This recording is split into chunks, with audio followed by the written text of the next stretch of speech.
إن الحمد لله نحمده ونستعينه ونستغفره ونعوذ بالله من شرور أنفسنا ومن سيئات أعمالنا من يهده الله فلا مضل له ومن يضلل فلا هادي له وأشهد أن لا إله إلا الله وحده لا شريك له وأشهد أن محمدًا عبده ورسوله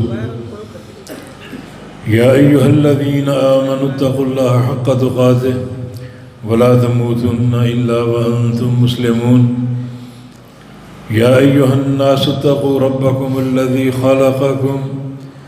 خلقكم من نفس واحدة وخلق منها زوجها وبث منهما رجالا كثيرا ونساء واتقوا الله الذي تساءلون به والأرحام إن الله كان عليكم رقيبا يا أيها الذين آمنوا اتقوا الله وقولوا قولا سديدا يصلح لكم أعمالكم ويغفر لكم ذنوبكم ومن يطع الله ورسوله فقد فاز فوزا عظيما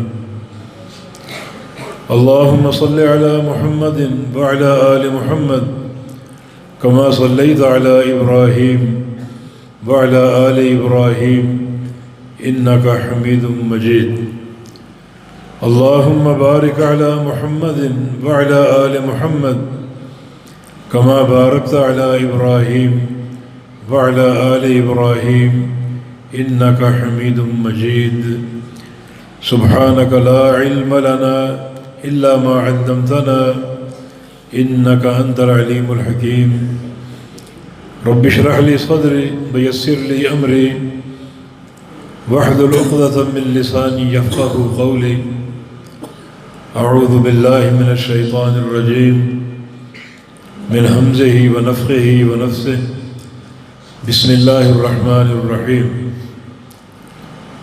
يا أيها الذين آمنوا اتقوا الله ولتنظر نفس ما قدمت لغد واتقوا الله إن الله خبير بما تعملون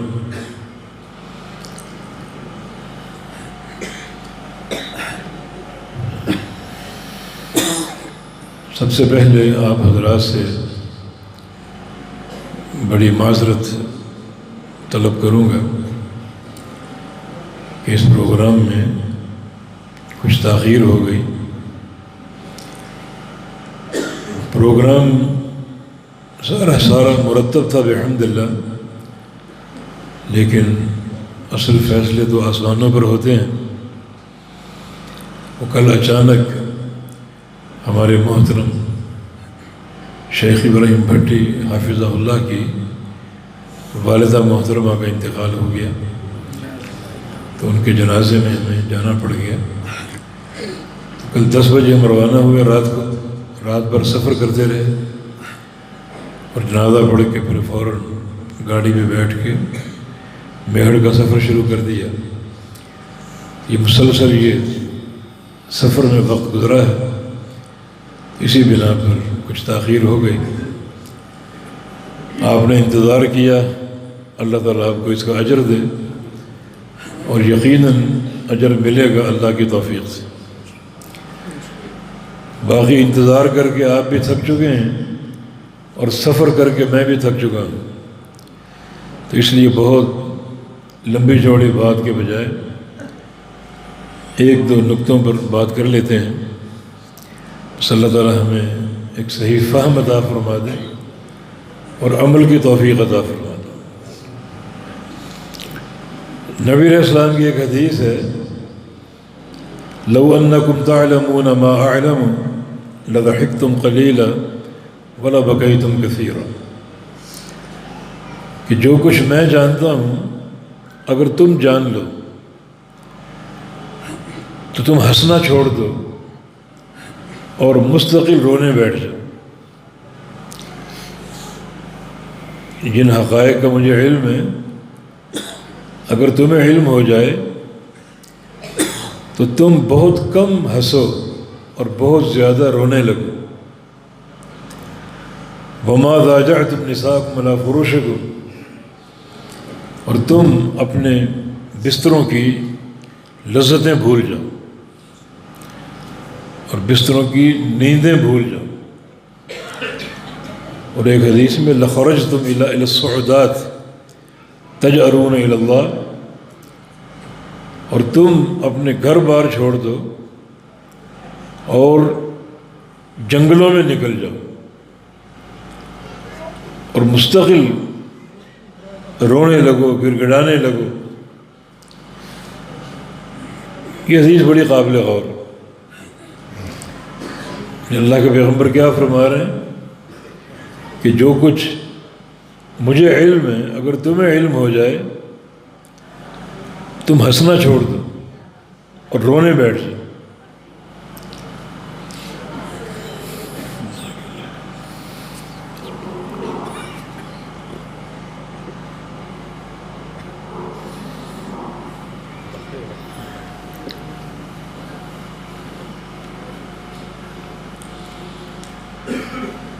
مجھے نبی علیہ السلام کا ایک موقع کا رونا یاد آ رہا ہے.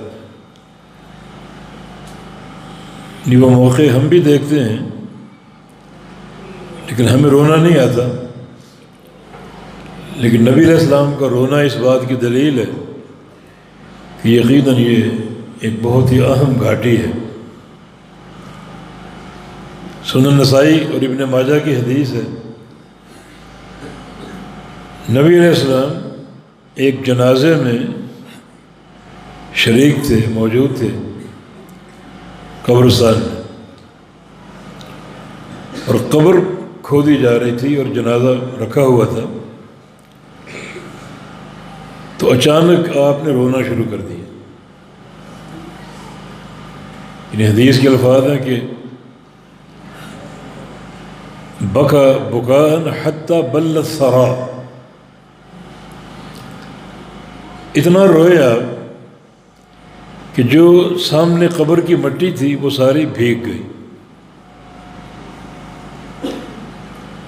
پھر آپ نے فرمایا کہ لمثل ھذا فاعدوا، کہ اس گھر کی تیاری کر کے آنا سب نے. یہ قبر سب کا ٹھکانہ ہے. بقول شاعر الموت کأس کل ناس شاربوها والقبر باب کل ناس داخلوها. موت ایک جام ہے جسے ہر شخص نے پینا ہے، اور قبر ایک دروازہ ہے جس سے ہر ایک نے داخل ہونا ہے. یہ قبر ہر ایک کی منزل، ہر ایک کا ٹھکانہ ہے.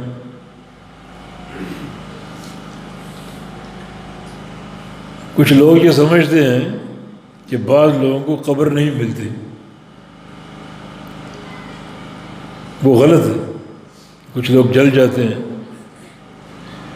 کچھ لوگ سمندر میں ڈوب جاتے ہیں، اور کچھ لوگ ان کو جانور کھا جاتا ہے. تو قبر تو نہیں ملی. لیکن یہ قبر کا تصور ہمارے ہاں غلط ہے. ہم سمجھتے ہیں کہ قبر وہ گڑھا ہے جس کو ہم کھودتے ہیں. یہ تعریف غلط ہے. قبر وہ مقام ہے جس میں انسان مرنے کے بعد موجود ہوتا ہے. وہ جل جائے تو آگ اس کی قبر ہے، جانور کھا جائے تو اس کا پیٹ اس کی قبر ہے. اللہ اس کو قبر بنانے پر قادر. سمندر میں ڈوب جائے، سمندر اس کی قبر. قبر ہر ایک کو ملے گی، اور جہاں وہ ہوگا وہیں اس کا حساب و کتاب ہوگا. تو جب سب کا ٹھکانہ ہے تو سب اس کی تیاری کریں. تیاری کے بغیر نہ آنا. بہت ہی مشکل گھاٹی ہے. اس کا ایک اور شاہد امیر المومنین عثمان غنی رضی اللہ عنہ، ان کا قصہ، بلکہ اکثر ان کا معمول کہ جب بھی کسی قبر کو دیکھتے یبکی بکا حتی یبل لحیتہ، تو زار و قطار رونے لگتے، حتیٰ کہ ان کی پوری داڑھی آنسوؤں سے بھیگ جاتی۔ یہ نبی علیہ السلام کی صحبت یافتہ کہ قبر کو دیکھ کر روتے، دیکھتے ہم بھی ہیں لیکن رونا نہیں آتا، شاید ہمیں اس کی حقیقت کا علم نہیں، تعارف نہیں۔ تبھی اللہ کے پیغمبر فرما رہے ہیں کہ جو کچھ میں جانتا ہوں اگر تم جان لو تو تمہاری ہنسیاں بند ہو جائیں، رونے بیٹھ جاؤ۔ تو عثمان غنی رضی اللہ عنہ کوئی قبر دیکھتے زار و قطار ہوتے، داڑھی بھیگ جاتی۔ ایک دن ایک ساتھی نے پوچھ لیا کہ انت تذکر جنت والنار ولا تبکی، آپ کے سامنے جنت کا ذکر آتا ہے، جہنم کا ذکر آتا ہے، لیکن اس قدر نہیں روتے، تو قبر کو دیکھ کر کیوں روتے؟ فرمایا کہ جب بھی کسی قبر کو دیکھتا ہوں تو مجھے نبی علیہ السلام کی ایک حدیث یاد آ جاتی ہے۔ وہ حدیث کیا ہے؟ القبر اول منزل من منازل یوم القیامہ، کہ قبر جو ہے وہ جو قیامت کی منازل ہیں ان میں سے پہلی منزل، یوں سمجھو قیامت ایک سیڑھی ہے اور پہلا زینہ قبر ہے۔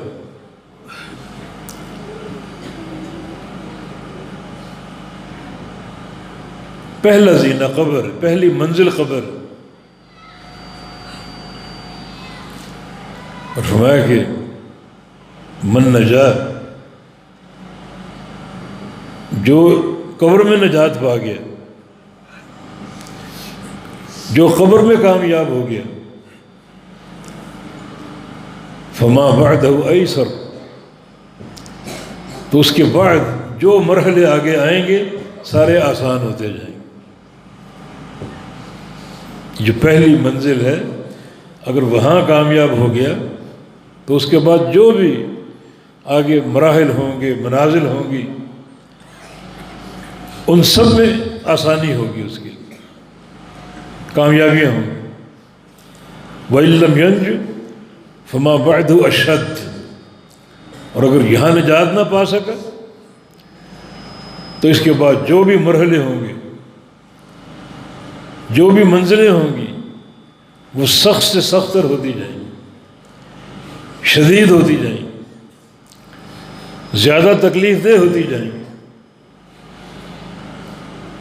تو اس سے قبر کی اہمیت کا اندازہ ہوتا ہے کہ جو مرنے کے بعد اخروی حساب ہے، پہلا زینہ قبر ہے۔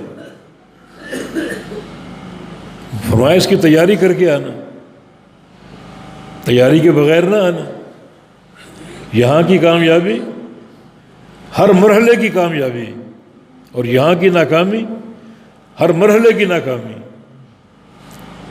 اگر یہاں راحت کا معاملہ ہو گیا تو آگے ہمیشہ اس کو راحت ملے گی، بڑھ چڑھ کر ملے گی، اور اگر یہاں عذاب کا معاملہ ہو گیا تو آگے بھی عذاب اور شدت اختیار کرتا جائے گا اور سختی بڑھتی جائے گی اور عذاب کی ہولناکی میں اضافہ ہوتا جائے گا۔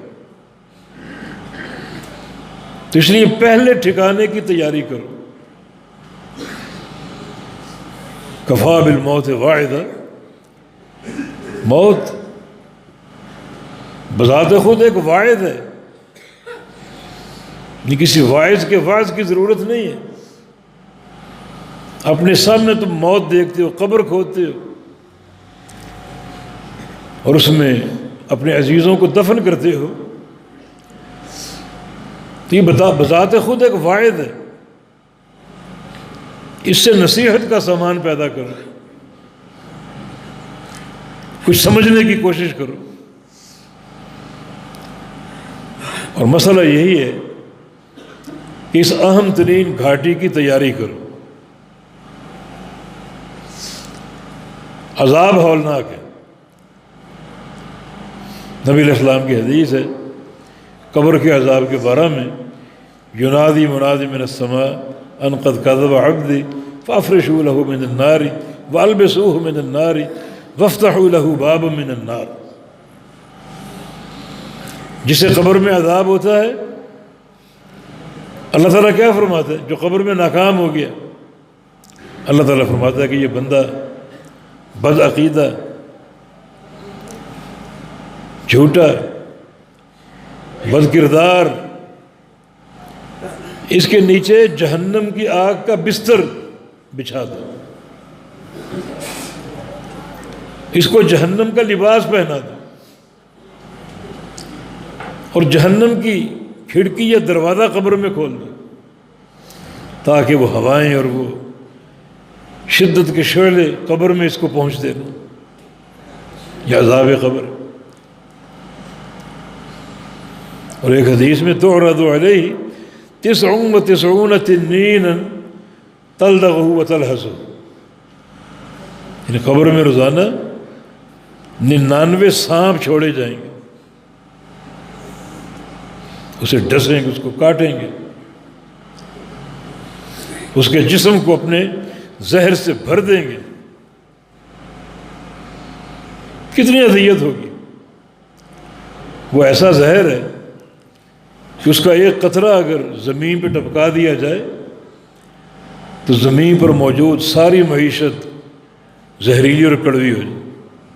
کوئی پھل، کوئی دانہ اناج کا کھائے جانے کے قابل نہ رہے. اور ایک قطرہ زمین پہ گرا دیا اور قیامت تک یہ زمین فصل اور اناج اگانے کی قوت سے محروم ہو جائے. اتنا شدید ترین اور کربناک یہ عذاب.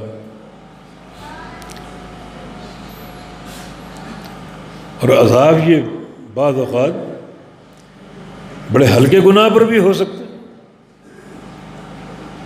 صحیح بخاری کی حدیث ہے، عبداللہ بن عباس اس کے راوی ہیں رضی اللہ عنہما، کہ اللہ کے پیارے پیغمبر 2 قبروں کے پاس سے گزرے، فرمایا کہ انہما لیعذبان وما یعذبان فی کبیر. ان دونوں قبروں میں عذاب ہو رہے، اور یہ عذاب کسی بڑے گناہ پر نہیں ہو رہا. گناہ تو کبیرہ ہے لیکن بظاہر معمولی ہیں، بچنا آسان ہے، ان کو چھوڑنا آسان ہے، مگر یہ بچ نہیں سکے. وہ گناہ کیا تھے؟ اما احدہما فکان یمشی بالنمیمہ واما الآخر فکان لا یستنزہ من البول. ان میں سے ایک چغل خور تھا، غیبتیں کرتا تھا، معاشرے میں بچھو کا زہریلا کردار ادا کرتا تھا. یہاں کی بات وہاں، وہاں کی بات یہاں، یہ اس کا ایک طور طریقہ تھا. اور سمجھتا تھا کہ میری زبان ہے، جہاں چاہوں چلاؤں اس کو، جو چاہوں بولتا رہوں. لیکن دیکھیں جو ہی مرا اللہ نے قبر میں پکڑ لی اس ہولناک عذاب کے لیے. یہ اس کا گناہ. دوسرا شخص جو ہے، دوسرا استنجے میں احتیاط نہیں کرتا تھا، استنجا میں بد احتیاطی کرتا تھا، پیشاب کی چھینٹوں سے یا قطروں سے اپنے آپ کو بچاتا نہیں تھا. جسم ناپاک رہتا، کپڑے ناپاک رہتے. نبی علیہ السلام کی ایک حدیث ہے کہ استنزہوا من البول فإن اکثر عذاب القبر منہ. استنجا میں احتیاط کرو، پیشاب میں احتیاط کرو. قبر کا زیادہ عذاب استنجا میں بد احتیاطی کی بنا پر ہوتا ہے. زیادہ لوگوں کو جو قبر میں عذاب ہوگا وہ استنجا میں بد احتیاطی کی بنا پر ہو. تو ان گناہوں پر عذاب قبر ہو رہے. صحیح بخاری میں ایک بڑی طویل حدیث ہے سامرہ بن جندب کی روایت سے رضی اللہ عنہ، اس میں برزخی عذاب کے کچھ منظر اللہ کے نبی کو خواب میں دکھائے گے، خواب میں دکھائے گے، اور خواب بھی اس طرح کہ اللہ کے نبی صلی اللہ علیہ وسلم کو فرشتہ اپنے ساتھ لے آئے خواب میں، اور برزخی عذاب دکھا رہا ہے۔ ایک شخص کا عذاب یہ تھا کہ اس کے سر پہ فرشتہ سوار ہے، اور فرشتے کے ہاتھ میں ایک بھاری چٹان ہے، بہت بڑا پتھر، اس کے سر پہ مارتا ہے، اس کا سر کچلا جاتا ہے، پاش پاش ہو جاتا ہے، اور وہ چیخ رہا ہے، چلا رہا ہے، اور پھر اس کا سر دوبارہ جڑ جاتا ہے اور پتھر دوبارہ اس کے ہاتھ میں آ جاتا ہے، پھر مارتا ہے۔ جبریل امین نے فرمایا کہ یہ عذاب اس کو قیامت تک ملتا رہے گا، یعنی اس کی قبر جہنم کا گڑھا تو ہے ہی ہے، وہ آگ تو اس کو پہنچ رہی ہے، مگر ساتھ ساتھ یہ عذاب بھی کہ اس کے سر کو بار بار کچلا جائے گا، بار بار پاش پاش کیا جائے گا۔ کیا گناہ اس کا؟ اس کو یہ سزا کیوں مل رہی؟ رفض القرآن وکان ینام عن الصلاۃ المکتوبہ، دو باتیں تھیں، ایک قرآن پاک یاد کر کے بھول گیا، اور دوسرا مسجد میں جماعت کھڑی ہے، یہ گھر میں سو رہا ہے۔ ہم سب اپنے گریبانوں میں جھانکیں، کیا کردار ہے ہمارا؟ ان قبر کا ہولناک عذاب کہ جماعت قائم ہے مسجد میں، یہ گھر میں سو رہے، جو ہی یہ مرتا ہے اللہ اس کو پکڑ لیتا ہے، عذاب قبر پہ۔ ایک اور منظر دکھایا گیا کہ فرشتے ایک بندے کے منہ کو ادھیڑ رہے ہیں، فرشتے کے ہاتھ میں ایک نوکدار کنڈا ہے، وہ کنڈا اس کی منہ میں ڈال کر گردن تک اس کو ادھیڑ کے رکھ دیتے، پھر ناک میں ڈال کر گردن تک اس کو ادھیڑتے، پھر وہ کنڈا اس کی آنکھ میں ڈال دیتے اور گردن تک اس کو ادھیڑتے، پھر اس طرف آ جاتے، اس طرف سے بھی منہ کو، ناک کو اور اس کی آنکھ کو ادھیڑتے۔ جب اس عمل سے فارغ ہوتا ہے تو اس کا منہ دوبارہ جڑ جاتا ہے اور پھر وہ اپنا کام شروع کر دیتا۔ فرمایا کہ یہ عذاب اس کو قیامت تک ملتا رہے گا، چیخ رہا اور چلا رہا، قیامت تک یہ عذاب جاری رہے گا۔ اس کا کیا کردار تھا، کیا گناہ تھا؟ کان یغدو من البیت یکذب الکذب تبلغ الآفاق، یہ بندہ صبح گھر سے نکلتا اور جھوٹ بولنا شروع کرتا، اور اس کی کوشش ہوتی کہ اس کا یہ جھوٹ دنیا کے کونے کونے میں پہنچ جائے، جھوٹ بولتا، جھوٹ پھیل جائے، مشہور ہو جائے، دنیا کے کونے کونے میں یہ خبر پہنچ جائے، جھوٹی خبریں، جھوٹے قصے۔ اس لپیٹ میں بہت سے لوگ آتے ہیں، بہت سے تنظیموں والے اپنی تنظیموں کو اونچا ظاہر کرنے کے لیے جھوٹ بولتے ہیں، بہت سے دعات ایسے ہیں، داعی، جو اپنے بیانات میں جھوٹی حدیثیں روایت کرتے ہیں، جھوٹی باتیں، جھوٹے قصے بیان کرتے ہیں، اور لوگ ان کے بیان کے جادو کے زیر اثر، ان کا بیان جادو کا کام کرتا ہے۔ نبی علیہ السلام کی حدیث بھی ہے، ان من البیان للسحر، کچھ بیان جادو ہوتے ہیں، کچھ بیان ایسے جن کی تاثیر جادو کی تاثیر ہوتی، یہ اس بیان کی تعریف نہیں، جادو کفر ہے، کفر کے ساتھ تعریف نہیں ہوتی۔ ایسے لوگ ہیں جو جھوٹی باتیں کرتے ہیں، جھوٹے قصے روایت کرتے ہیں، جھوٹی حدیثیں روایت کرتے ہیں، لیکن بیان میں چاشنی ہوتی ہے، لوگ اس کی لپیٹ میں آ جاتے ہیں، تو اس جادوگر کا اثر لوگوں پر ہو جاتا ہے۔ یہ تعریف نہیں ہو رہی، دعات علی ابواب جہنم، نبی علیہ السلام کی حدیث، ایک دور آئے گا دعوت دینے والے دعوت دیں گے جہنم کے دروازوں پر کھڑے ہو کر،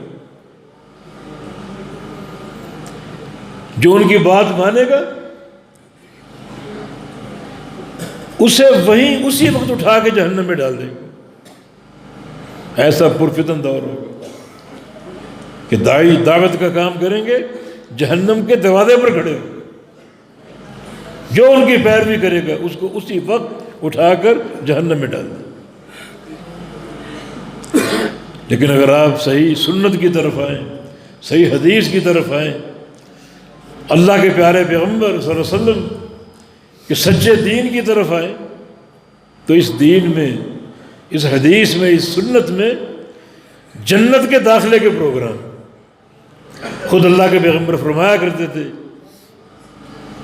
کہ انی لآخذ بحجرکم عن النار وانتم تقحمون فیہا، کہ میں جب تم سے ملتا ہوں، میں جب تمہارے سامنے وعظ کرتا ہوں، بیان کرتا ہوں، تو میری کوشش یہ ہوتی ہے کہ تمہیں تمہاری پشتوں سے پکڑ کر جہنم سے کھینچ کر جنت میں داخل کر دوں۔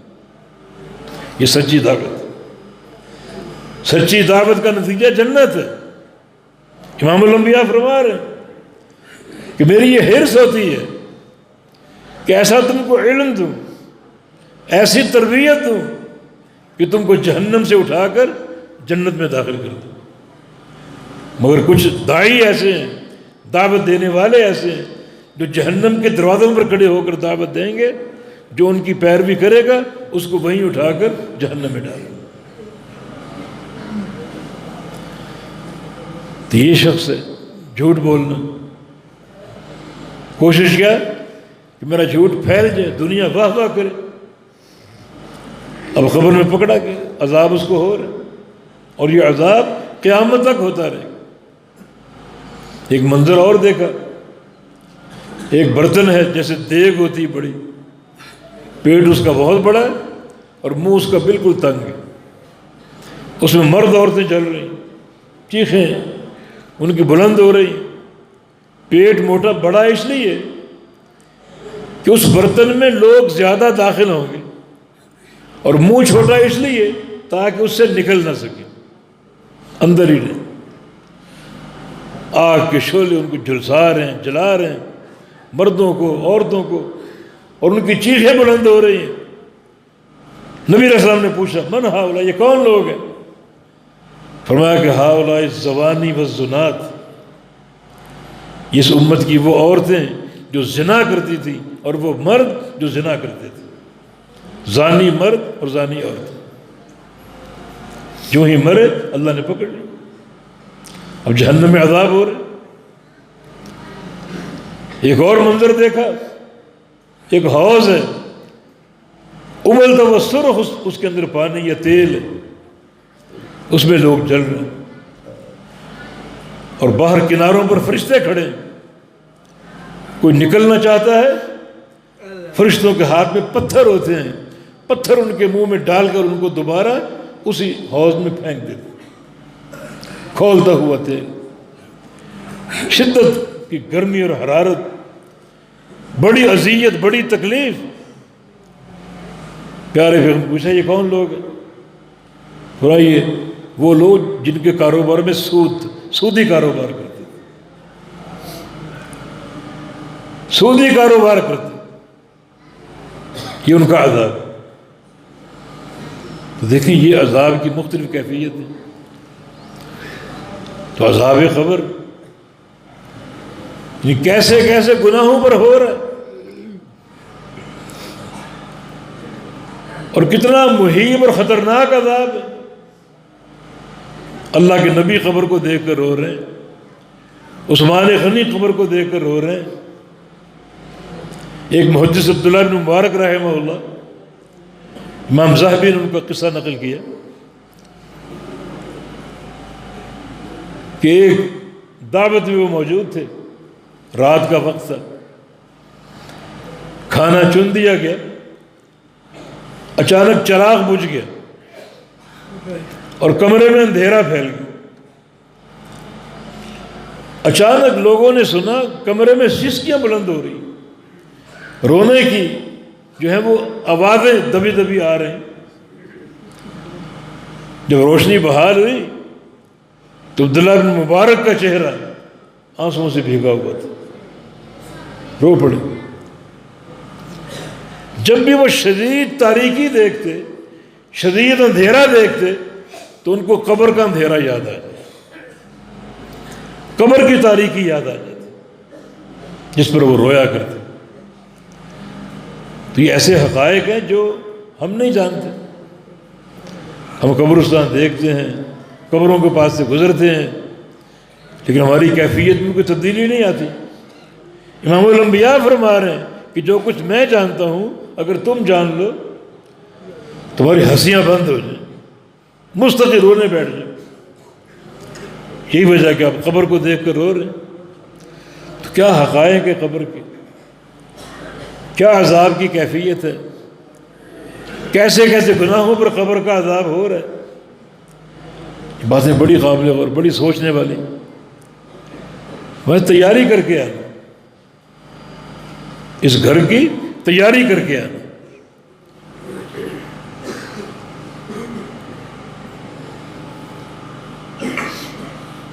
تیاری کیا ہے؟ تیاری کرو دو طریقوں سے۔ ایک ہے عمل صالح کی کثرت، نمازیں ہیں، روزہ ہے، صدقہ ہے، مسجد میں جانا نماز پڑھنے کے لیے، قیام اللیل ہے۔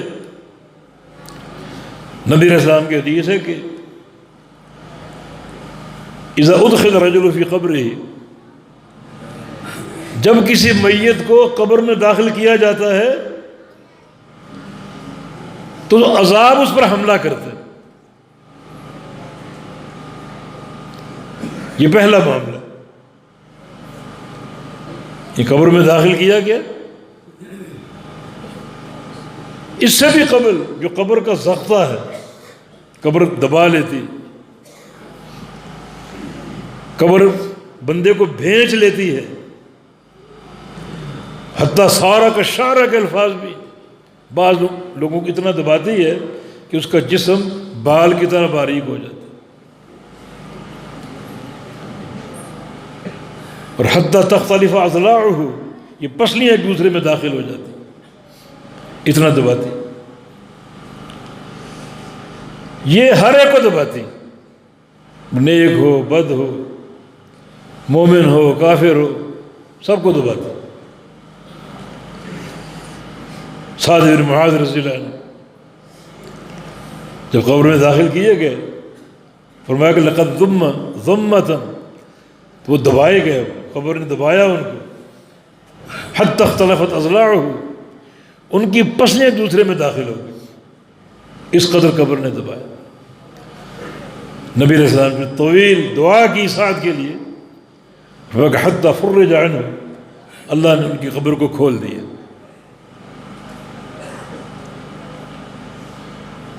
نبی علیہ السلام نے ایک بچے کو قبر میں داخل کیا، دفن کیا، اور فرمایا کہ قبر کے ضغطے سے، قبر کے دبانے سے اگر کوئی محفوظ رہتا ہوتا تو یہ بچہ محفوظ رہتا، مگر اس بچے کو جب میں نے قبر میں اتارا، اسے بھی قبر نے دبا لی۔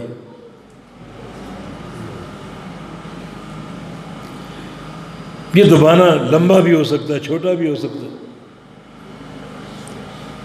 بعض انسان ایسے گناہگار ہوں کہ قبر کا ضغطہ ان کے لیے طویل ہو جائے، اور کچھ لوگ ایسے ہوتے ہیں، موحد ہیں، نیکوکار ہیں، انہیں قبر دباتی ہے اور اللہ رب العزت اس ضغطے کو ان کے گناہوں کا کفارہ بنا دیتا کہ تم موحد ہو مگر گناہگار بھی ہو، تو یہ ضغطہ جو ہے تمہارے گناہوں کا کفارہ بنا۔ گناہوں کی بخشش کی بہت صورتیں ہیں، توبہ ہے، اعمال صالحہ ہیں۔ دنیا میں انسان پر امراض حملہ کرتے ہیں، تکلیفیں آتی ہیں، سختیاں آتی ہیں، وہ تکلیفیں بھی گناہ کو جھاڑتی۔ موت سے قبل سکرات الموت ہے، سکرات الموت کی شدت بھی بعض اوقات گناہوں کا کفارہ بن جاتی ہے، اور جب قبر میں اتارا جائے تو قبر کا زختہ اور قبر کا دبانا یہ بھی گناہوں کا کفارہ بن سکتا ہے۔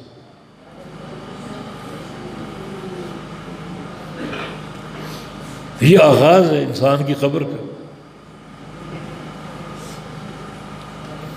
یقیناً ہمیں ان سارے پہلوؤں کو سامنے رکھ کر تیاری کرنی۔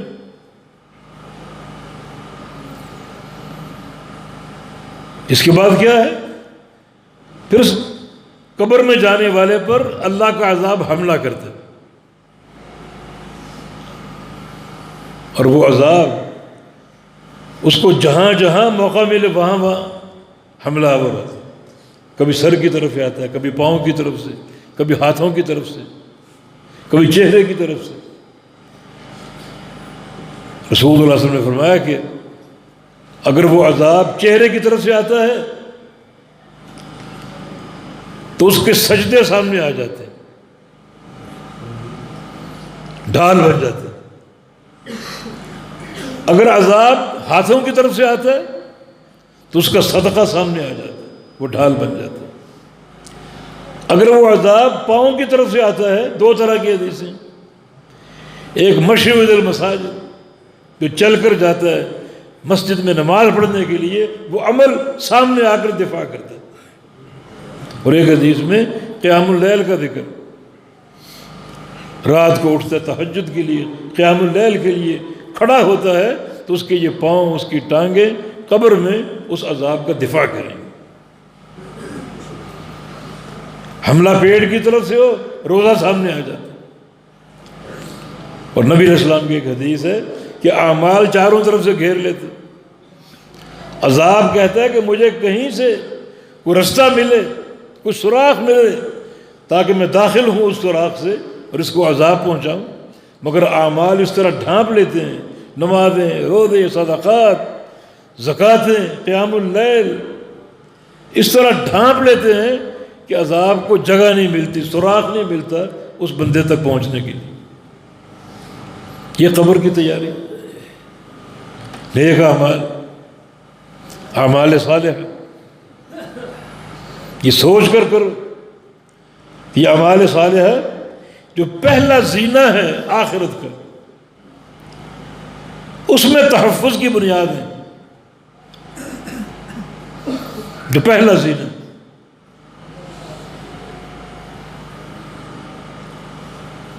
اس پہلی منزل، پہلے ٹھکانے میں یہ کامیابی کا راستہ۔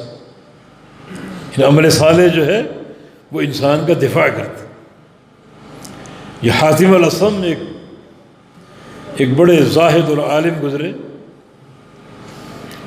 وہ فرماتے ہیں کہ میں نے سوچا کوئی دوست اپنے لیے چن لوں، کوئی دوست ہونا چاہیے میرا رازدان، کوئی میرا دوست جس سے میں مانوس ہوں، کچھ انسیت کا سامان ہو۔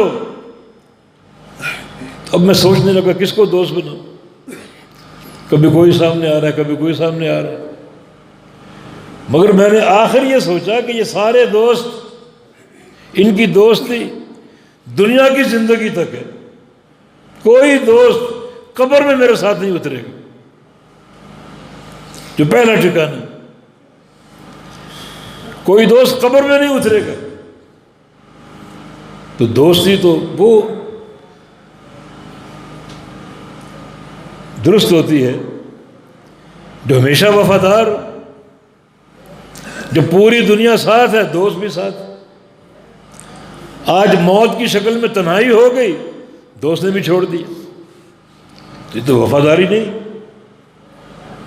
وہ ایسا دوست چنو جو قبر میں ساتھ اترے، جو وہاں کی وحشت ہے اس سے بچائے، انسیت کا سامان میرے لیے پیدا کرے۔ نے بہت سوچا، بہت غور کیا، آخر نتیجہ یہ نکالا کہ فاخترت العمل الصالح صاحبا لی، کہ میں نے نیک اعمال سے دوستی کر لی، یہ قبر میں ساتھ اتریں گے۔ نبی علیہ السلام کی حدیث ہے، ایک بندہ دیکھے گا قبر میں خوبصورت چہرہ اس کے سامنے، خوبصورت چہرہ جس سے دیکھ کر محبت کے جذبات ہوں، انسیت ہو. پوچھے گا من انت، کون ہو تم؟ کیا جواب دے گا؟ انا عملک الصالح، میں تمہارا نیک عمل ہوں.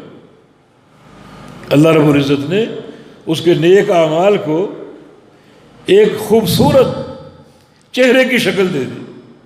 اللہ تعالیٰ قادر، نمازوں کو، روزوں کو اللہ تعالیٰ جسم کی شکل دے دی. اللہ تعالیٰ قادر.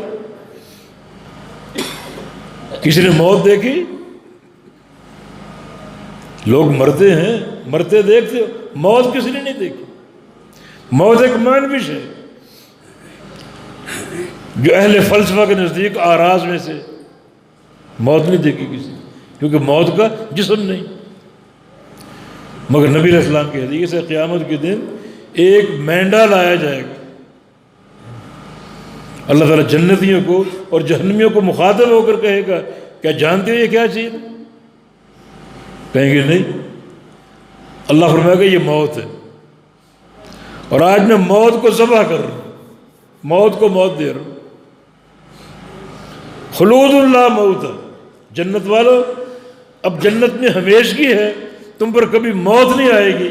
اور جہنم والو جہنم میں تمہاری ہمیشگی ہے اور تم پر بھی کبھی موت نہیں آئے گی.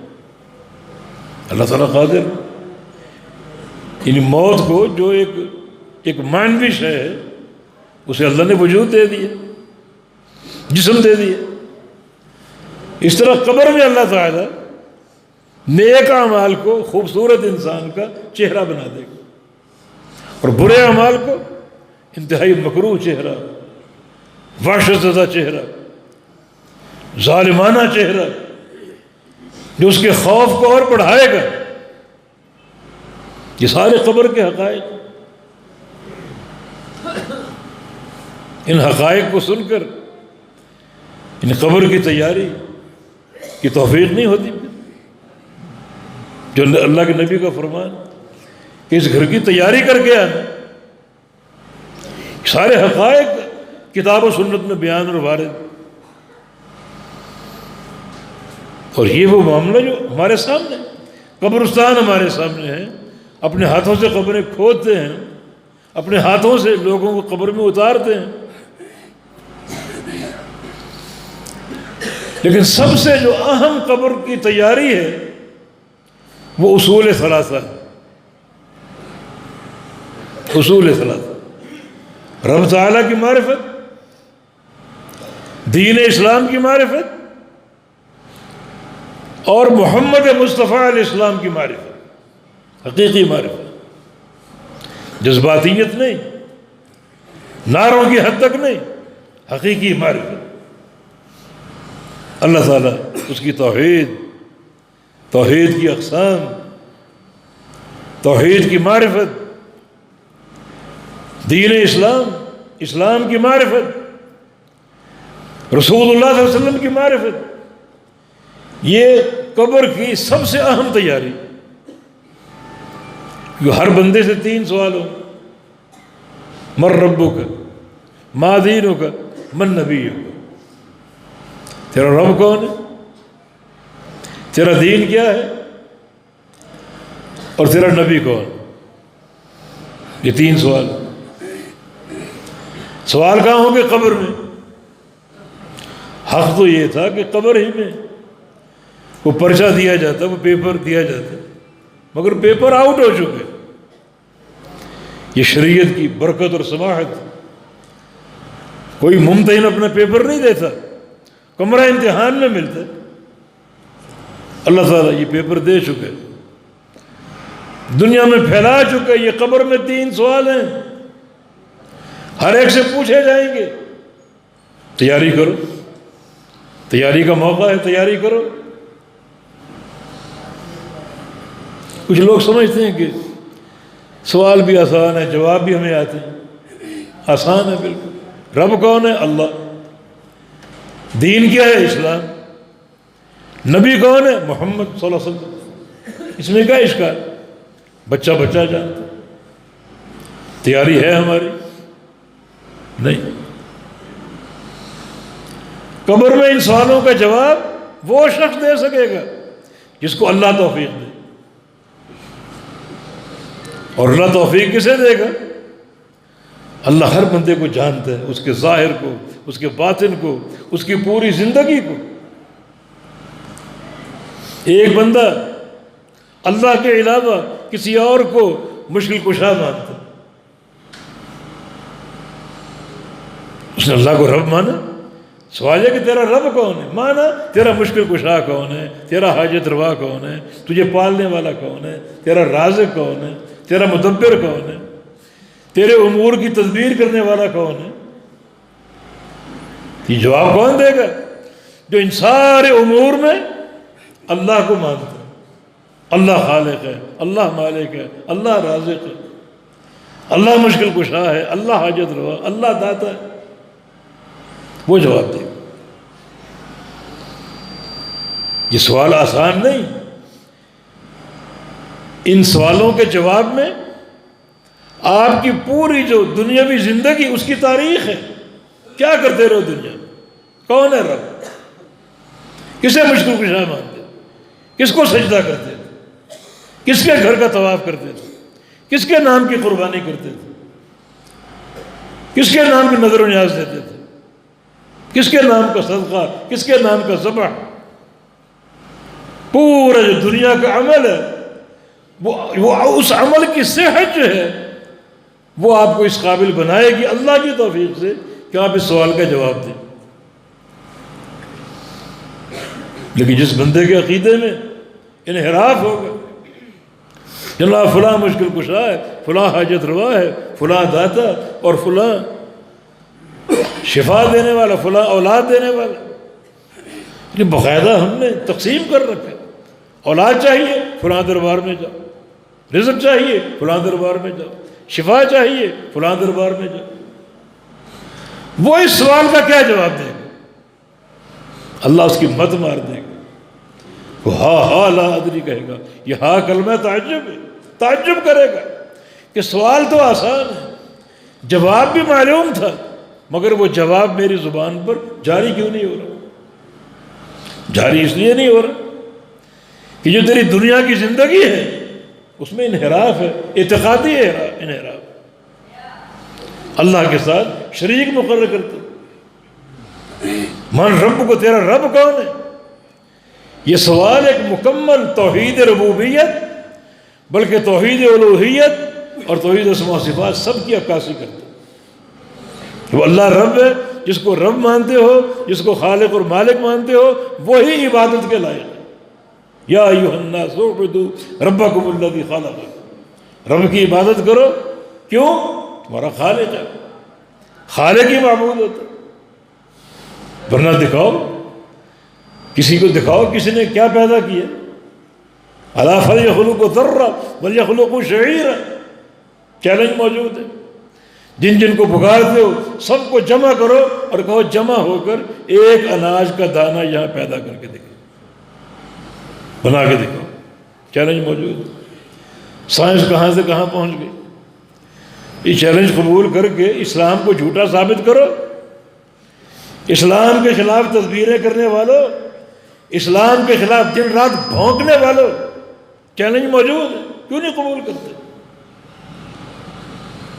تو جو خالق ہے وہی معبود ہے۔ تو یہ تیاری، اس بنیاد پہ تیاری کرو۔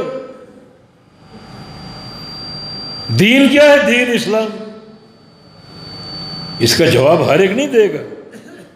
جس نے واقعی پوری زندگی دین اسلام کو گلے سے لگایا، عقیدۃ و عمل، اس کی زبان پر یہ جواب جاری ہوگا۔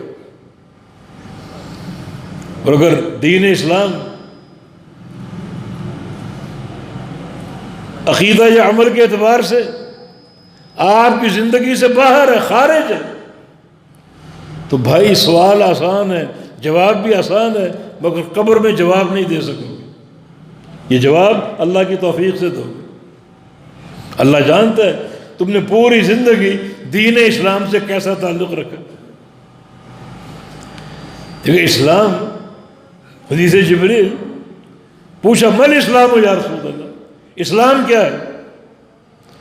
اسلام کے 5 ارکان، ان تشہد ان لا الہ الا اللہ وان محمد رسول اللہ وتقیم الصلاۃ وتؤتی الزکاۃ وتصوم رمضان وتحج البیت ان استطعت الیہ سبیلا۔ اسلام اللہ کی توحید کی گواہی دو، محمد مصطفیٰ علیہ السلام کی رسالت کی گواہی دو، یہ 2 شہادتیں، یہ ایک رکن ہے اسلام کا، اور نماز قائم کرو،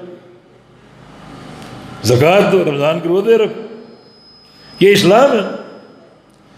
تو میرا دین اسلام ہے، جواب کون دے گا؟ جو پکا نمازی ہو، روزے دار ہو، زکوٰۃ دینے والا، اگر وہ صاحب نصاب ہے پوری امانت اور دیانت کے ساتھ ایک ایک پیسے کی زکوٰۃ دے، اور اگر استطاعت ہے تو حج بیت اللہ بھی، وہ جواب دے گا۔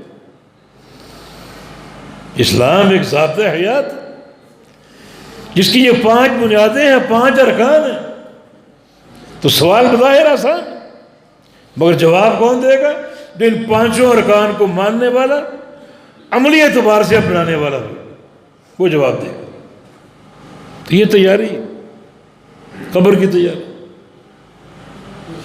تیرا نبی کون ہے؟ جواب آسان ہے، میرا نبی وہ جس سے مجھے عشق، عاشق رسول اور قصیدے کہتا تھا، نعتیں پڑھتا تھا، وہ نبی۔ اور جناب نبی کون ہے؟ میرا نبی وہ جس کی حرمت پر جان قربان کرنے کے لیے تیار ہوتا تھا۔ مگر بھائی قبر میں وہی جواب دے گا جس کو اللہ توفیق دے گا۔ کون جواب دے گا؟ پوری زندگی جس کی اتباع کا مرکز اور محور محمد مصطفیٰ علیہ السلام ہوں گے، وہ جواب دے گا۔ جو نام تو نبی کا لے مگر پیروی باپ دادا کی، پیروی قوم برادری کی، پیروی اپنے وڈیرے کی، مرشد کی، وہ کہ خاک جواب دے گا، اللہ اس کی مت مار دے گا، اس کی زبان پہ جواب جاری ہی نہیں ہو۔ تو قبر کی تیاری میں یہ بنیاد ہے، یہ ان اصول ثلاثہ کو سمجھو، ان کے فہم کے لیے محنت کرو، علماء کا قصد کر کے دوزانوں بیٹھو ان کے سامنے، ان کی معرفت حاصل کرو۔ ایک چھوٹا سا رسالہ ہے شیخ الاسلام محمد بن الوہاب رحمہ اللہ کا، الاصول الثلاثہ، مدارس میں طلبہ پڑھتے ہیں، آپ بھی پڑھے ہو، چھوٹا سا رسالہ، چند اوراق ہے، 2-4 نشستوں میں کسی عالم کے سامنے بیٹھ کے پڑھ سکتے۔ یہ قبر کی تیاری، یہ اصول ثلاثہ، یہ وہ سوال ہے جو قبر میں ہوں گے، ان کا ادراک لو، ان کی معرفت لو، صحیح فہم لو، ان پر قائم ہو جاؤ۔ نبی علیہ السلام ایک دعا کی بڑی تلقین کیا کرتے تھے اور بڑی تاکید کیا کرتے تھے، وہ تلقین اور تاکید بھی در حقیقت قبر کی تیاری۔ مثلا صحیح مسلم کی حدیث ہے، فرمایا کہ ذاق طعم الایمان من رضی باللہ ربا وبالاسلام دینا وبمحمد رسولا۔ اس شخص نے ایمان کی حلاوت کو چکھ لیا، ایمان کی مٹھاس کو، ایمان کی مٹھاس اس کے جسم میں، اس کی روح میں رچ بس گئی، جو 3 چیزوں کو مان کر راضی ہو جائے۔ نمبر 1، اللہ تعالیٰ کو اپنا رب مان کر راضی ہو، یہ قبر کا پہلا سوال۔ نمبر 2، دین کو، اسلام کو اپنا دین مان کر راضی ہو جائے، یہ قبر کا دوسرا سوال۔ اور نمبر 3، محمد مصطفیٰ علیہ السلام کو اپنا رسول مان کر راضی ہو جائے۔ یہاں 2 چیزیں ہیں، ایک رب ماننا، اللہ تعالیٰ کو رب ماننا، اسلام کو دین ماننا، اور محمد علیہ السلام کو اپنا رسول ماننا، ایک چیز۔ دوسرا، یہ مان کر راضی ہو، اللہ رب ہے اور راضی ہو جائے بس، اور کوئی رب نہیں، کوئی مشکل کشا نہیں، کوئی حاجت روا نہیں، نہ اول نہ آخر، نہ آگے نہ پیچھے، بس میں اسی پر راضی ہوں، اسی پر قائم ہوں، پوری شدت کے ساتھ، پوری قوت کے ساتھ اور پوری صلابت کے ساتھ۔ اسلام کو دین مان لے اور اس پر راضی ہو جائے، بس میرا دین اسلام۔ دنیا میں بڑے بڑے کلچر ہیں، اقوام، ان کی ثقافتیں ہیں، بالکل نہیں، ان کی طرف جھانک کر نہیں دیکھتا۔ یہ میرے اسلام کی توہین ہے، جب بھی دیکھوں گا دین اسلام کو دیکھوں گا۔ وَأَنْ أَقِمْ وَجْهَكَ لِلدِّينِ حَنِيفًا، حنیف بن کر اپنا چہرہ سیدھا دین کی طرف کر لو، دائیں بائیں نہیں جھانکنا، سیدھا سیدھا ہی خط مستقیم۔ پیارے پیغمبر نے سیدھا خط کھینچا، دائیں بائیں بہت سے خطوط کھینچے، اور فرمایا کہ ھذا سبیل اللہ، یہ سیدھا خط اللہ کا راستہ، اس راستے پر اللہ ہے، اس راستے پر میں ہوں۔ اس سے دھیان رکھو، اسی پر توجہ دو، بس دائیں بائیں بہت سے خطوط چھوڑ دو، سب دیکھنے کی ضرورت ہے۔ اسلام کو دین مانو اور بس راضی ہو جاؤ، کسی چیز کی ضرورت نہیں، کسی طرف دیکھنے کی بھی ضرورت نہیں۔ یہ حدیث کا معنی۔ اور محمد مصطفیٰ علیہ السلام کو رسول مانو اور رسول مان کر راضی ہو جاؤ۔ راضی ہونے کا معنی بس آپ ہی ہیں وہ شخص، آپ ہی ہیں وہ ہستی، وہ شخصیت جو میرے لیے لائق اتباع اور واجب الاطاعت۔ اطاعت ہوگی تو آپ کی ہوگی، نمازیں پڑھیں گے آپ کے طریقے سے، روزے رکھیں گے آپ کے طریقے سے، حج کریں گے آپ کے طریقے سے، عمرہ کریں گے آپ کے طریقے سے، بس اس پر راضی ہو۔ نبی اسلام کی نصیحت بار بار کیا کرتے، ان خیر الحدیث کتاب اللہ وخیر الہدی ہدی محمد صلی اللہ علیہ وسلم۔ لوگوں سب سے بہترین طریقہ محمد مصطفیٰ علیہ السلام کا طریقہ۔ معنی طریقے بہت ہوں گے دنیا میں، مختلف قومیں، مختلف برادریاں، اپنے اپنے طور طریقے سب کے ہوں گے، مگر تم یہ بات یاد رکھو، سب سے بہترین طریقہ کس کا ہے؟ محمد مصطفیٰ علیہ السلام۔ اس پر راضی ہو، ابھی محمد جو رسول ہے، محمد مصطفیٰ علیہ السلام کو اپنا رسول مان کر راضی ہو۔ یہ اصول ثلاثہ، یہ قبر کی حقیقی تیاری۔ ان تینوں اصولوں کو پڑھو، سمجھو، ان کا ادراک لو، ان کا علم لو علماء سے، اور اس پر ڈٹ جاؤ، قائم ہو جاؤ۔ ان الذین قالوا ربنا اللہ ثم استقاموا، وہی قبر کا پہلا سوال اور پہلا اصول، جنہوں نے کہا کہ اللہ ہمارا رب ہے، اس پر جم گئے، ڈٹ گئے اس پر۔ آگے پڑھے جا کر کتنے فضائل ہیں اس کے، اللہ کیا دے گا، موت کے وقت کیا دے گا، قیامت کے دن کیا دے گا، اور آخری نعمت کیا ہے؟ نزلا من غفور رحیم۔ اللہ تعالیٰ قیامت کے دن اپنے پردے ہٹا کر اپنے چہرے کا دیدار عطا فرمائے گا۔ رب مان، تو یہ قبر کی ان اہم ترین تیاری، جو اہم ترین پیپر ہے قبر، اس کی تیاری۔ اس لیے نبی علیہ السلام ایک دعا صبح و شام کے اذکار میں پڑھا کرتے تھے، وہ یہی دعا، رضیت باللہ ربا وبالاسلام دینا وبمحمد رسول اللہ۔ یہی دعا نبی علیہ السلام اذان کے بعد، اذان کے جواب میں پڑھا کرتے ہیں۔ جو اذان کی دعائیں ہیں ان میں ایک دعا یہ بھی ہے، رضیت باللہ ربا وبالاسلام دینا وبمحمد رسول اللہ۔ یہ تکرار کیوں ہے؟ اچھی طرح یاد کرو اور پھر ان کلمات کو سوچو۔ جب سوچو گے، سمجھو گے، تو یہ حقیقت میں قبر کی تیاری ہے۔ تو بات ہوئی جو امام الانبیاء نے فرمائی، لمثل ھذا فاعدوا، اس گھر کی تیاری کر کے آؤ۔ یہ ہم نے کچھ امور ذکر کیے اس گھر کی تیاری کے لیے۔ پہلا ٹھکانہ، یہاں کی کامیابی ہمیشہ کی کامیابی، یہاں اگر راحت مل گئی، فرحت مل گئی، تو آگے جوں جوں بڑھو گے راحت میں اضافہ ہوتا جائے گا۔ اور یہاں اگر پھنس گئے، نجات نہ مل سکی، تو آگے ہر گھاٹی مشکل ترین ہوتی جائے گی، عذاب کی ہولناکی، عذاب کی شدت بڑھتی جائے گی۔ تو تیاری کر کے آؤ، اس پہلے ٹھکانے کی تیاری۔ یقیناً یہ جو عقیدہ توحید خاص طور پہ، یہ فرشتوں کے جو سوالات ہوں گے ان کے مقابلے میں انسان کو ثبات دے گا۔ اللہ تعالیٰ کا فرمان، یثبت اللہ الذین آمنوا بالقول الثابت فی الحیات الدنیا وفی الآخرہ۔ اللہ تعالیٰ دنیا کی زندگی میں اور آخرت میں اہل ایمان کو قول ثابت کی برکت سے ثابت قدمی دے گا۔ تو ثابت قدمی کی پہلی ضرورت دنیا میں عقیدے پر ثبات، توحید پر ثبات، امام الانبیاء کی اطاعت پر ثبات، دین اسلام پر ثبات، یہ ثبات اس کی پہلی ضرورت دنیا میں۔ دنیا میں سب ہم محتاج ہیں، حتیٰ کہ محمد مصطفیٰ علیہ السلام اس بات کے محتاج تھے کہ اللہ تعالیٰ ان کو ثبات عطا فرمائے، ثابت قدمی عطا فرمائے۔ قرآن کہتا ہے لولا ان ثبتناک لقد کدت ترکن الیہم شیئا قلیلا۔ اے محمد صلی اللہ علیہ وسلم، ہم نے آپ کو ثبات دی، ثابت قدمی دی، اگر ہم ثابت قدمی نہ دیتے تو آپ ان کفار کی طرف کچھ نہ کچھ مائل ہو جاتے، کچھ نہ کچھ جھکاؤ اختیار کر لیتے۔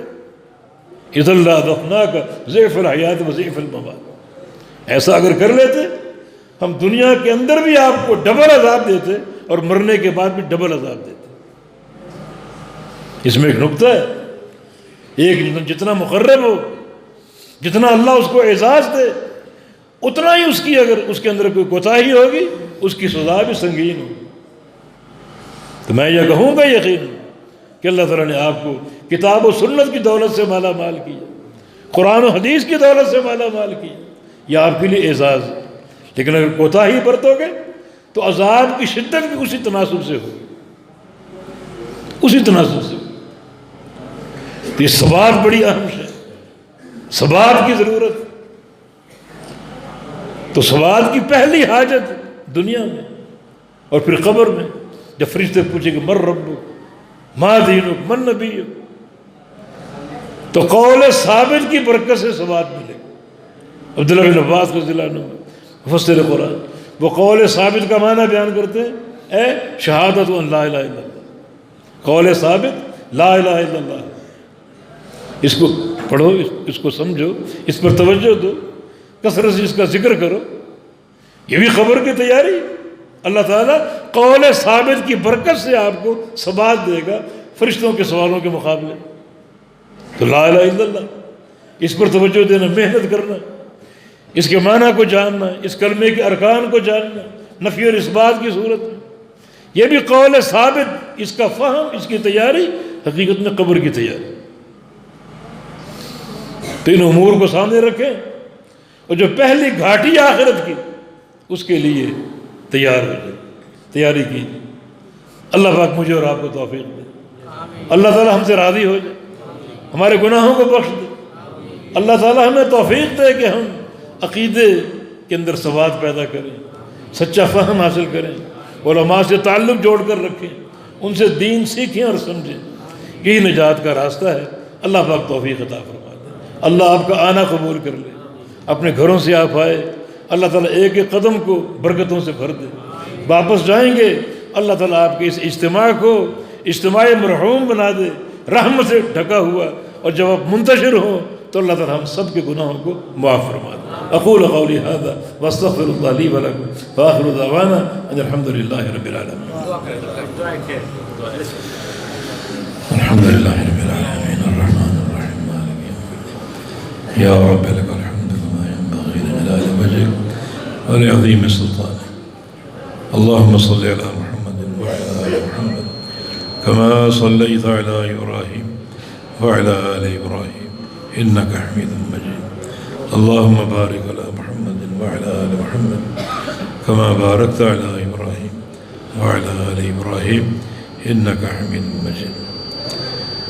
ربنا ظلمنا أنفسنا وإن لم تغفر لنا وترحمنا لنكونن من الخاسرين۔ ربنا ظلمنا أنفسنا ظلما كثيرا ولا يغفر الذنوب إلا أنت فاغفر لنا مغفرة من عندك وارحمنا إنك أنت الغفور الرحيم۔ رب اغفر وارحم وأنت خير الراحمين، رب اغفر وارحم وأنت خير الراحمين۔ أذهب الباس رب الناس واشف أنت الشافي لا شفاء إلا شفاءك شفاء لا يغادر السقم۔ اللهم اشف مرضانا ومرضى المسلمين، اللهم ارفع عنا هذا الوباء وارفعه عن سائر بلاد المسلمين۔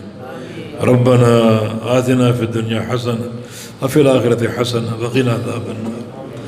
ربنا اغفر لنا ولإخواننا الذين سبقونا بالإيمان ولا تجعل في قلوبنا غلا للذين آمنوا ربنا إنك رؤوف رحيم. اللهم اغفر للمسلمين والمسلمات والمؤمنين والمؤمنات الأحياء منهم والأموات إنك سميع قريب مجيب الدعوات. ربنا تقبل منا إنك أنت السميع العليم وتب علينا إنك أنت التواب الرحيم برحمتك يا أرحم الراحمين. وصلى الله عليه وسلم.